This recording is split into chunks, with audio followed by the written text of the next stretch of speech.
Halo, Assalamualaikum warahmatullahi wabarakatuh. Perkenalkan, nama saya Bella Kirana Hafidah dan teman saya Nanda Dwi Wilana. Pada presentasi hari ini, kami akan membahas materi tentang pengembangan RPP tematik di MI dan SI. Selamat menonton!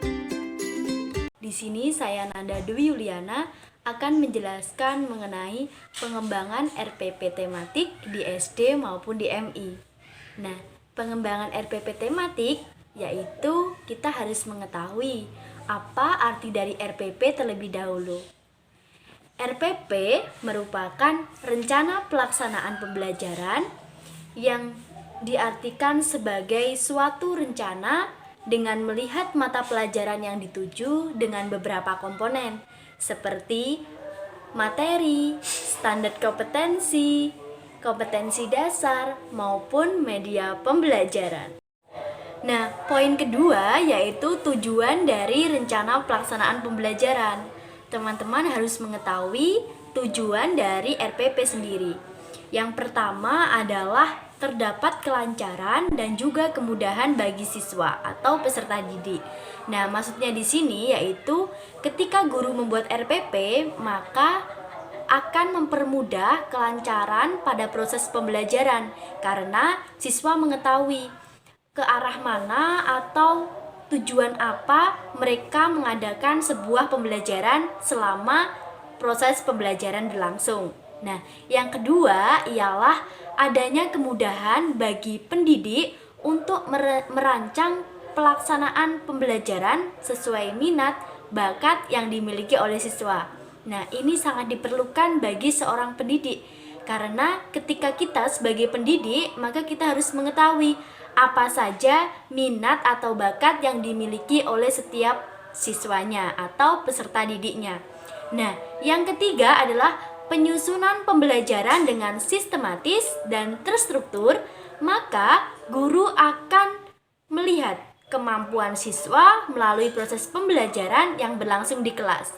Nah, dari tujuan RPP di sini, guru juga dapat melihat seberapa bisa atau seberapa banyak pengetahuan yang dimiliki oleh setiap para siswanya. Yang terakhir adalah komponen RPP pada tematik. Nah, di sini kami melihat atau mengambil menurut Dinas Pendidikan tahun 2016. Ada beberapa komponen, teman-teman. Yang pertama adalah pengenalan pada pelajaran. Nah, pengenalan pada pelajaran ini berguna bagi peserta didik utamanya karena mereka harus tahu pelajaran apa saja yang ada di tematik di SD maupun di MI. Nah, yang kedua adalah standar pada kompetensi.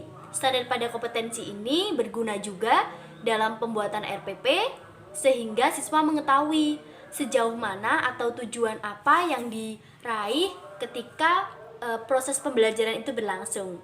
Nah, yang ketiga adalah kompetensi dasar. Itu pasti ada dalam sebuah pembuatan RPP. Yang keempat adalah indikator pada pencapaian kompetensi. Nah, gunanya ini untuk mengukur, teman-teman, mengukur sejauh mana pengetahuan siswa dalam proses pembelajaran. Selanjutnya adalah tujuan di proses pelajaran. Nah, tujuan di proses pelajaran ini juga berguna dalam pembuatan RPP atau komponen pada RPP. Karena kita harus mengetahui seberapa jauh kebisaan kita atau pengetahuan kita dalam proses pembelajaran. Nah, selanjutnya adalah pelengkap pelajaran dan dilanjutkan dengan time atau waktu. Nah, time atau waktu ini sangat berguna, teman-teman, karena seorang pendidik harus tahu seberapa lama atau mengalokasikan waktu pada setiap komponen pada RPP. Nah, selanjutnya adalah teknik pada proses pelajaran. Hal ini membantu memperlancar adanya proses pembelajaran. Selanjutnya adalah proses pengajaran. Nah, ini yang perlu diperhatikan bagi seorang pendidik. Kita itu harus mengetahui dalam proses pengajaran itu kita mampu atau tidak untuk memahamkan kepada para peserta didik kita. Nah, yang terakhir adalah nilai. Nah, nilai ini berguna untuk melihat hasil atau proses dari yang telah peserta didik lalui. Nah, mereka mengetahui hasil atau pencapaian akhir yaitu berupa nilai yang diberikan oleh pendidik. Baik, untuk materi selanjutnya adalah tentang bagaimana langkah-langkah menyusun RPP.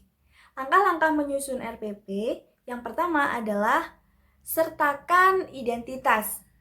Identitas di dalam RPP mencakup tentang nama sekolah, kelas, mata pelajaran, semester keberapa, alokasi waktu, dan jumlah pertemuan. Yang kedua adalah menyertakan standar kompetensi. Standar kompetensi merupakan kerangka yang menjelaskan tentang dasar pengembangan program dalam suatu pembelajaran. Yang ketiga adalah menyertakan indikator. Indikator merupakan tolak ukur sebuah pencapaian dalam kompetensi dasar atau disebut dengan KD. Yang keempat adalah menyertakan tujuan pembelajaran. Tujuan pembelajaran sangat penting untuk dicantumkan dalam sebuah RPP karena tujuan pembelajaran digunakan sebagai landasan dasar arah dalam pencapaian sebuah pembelajaran.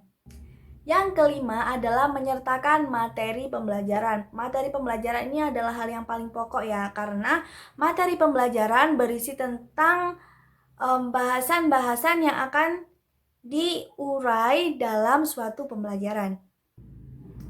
Yang keenam adalah menyertakan metode pembelajaran. Metode pembelajaran ini membantu seorang pendidik dalam merancang bagaimana sih nanti akan mengajar. Jadi menggunakan metode yang terarah dan tentunya di kelas nanti akan lebih efektif dan sesuai dengan standar bagaimana metode dalam mengajar. Yang ketujuh adalah pengadaan media pembelajaran. Pengadaan media pembelajaran ini sangat penting karena akan membantu gairah semangat belajar siswa. Karena biasanya kalau tidak ada media pembelajarannya, itu siswa cenderung akan mudah bosan dan merasa kok guru ini monoton ya, seperti itu. Dan dengan catatan, media ini tidak memberatkan guru. Jadi simple, efektif, dan menyenangkan. Yang kedelapan, yaitu menyertakan runtutan pembelajaran. Runtutan pembelajaran ini ada 3 tahap. Yang pertama adalah pembukaan atau pendahuluan, yang kedua inti pembelajaran, dan yang ketiga penutup. Penutup ini bisa diisi dengan evaluasi dan lain sebagainya. Yang kesembilan adalah mencantumkan sumber rujukan. Jadi, dalam memberikan materi pembelajaran, guru harus menyertakan sumber rujukan materi itu dari mana, agar materi tersebut dapat divalidasi dan jelas kebenarannya. Dan yang ke-10 adalah asesmen atau penilaian. Pada tahap akhir dari penyusunan RPP, guru harus menyertakan asesmen atau penilaian sebagai langkah untuk mengetahui atau mengevaluasi secara berkala hasil dari sebuah pembelajaran. Nah, itu dia teman-teman. Terima kasih sudah mendengarkan. Kurang lebihnya, mohon maaf. Semoga kalian paham ya. Wassalamualaikum warahmatullahi wabarakatuh.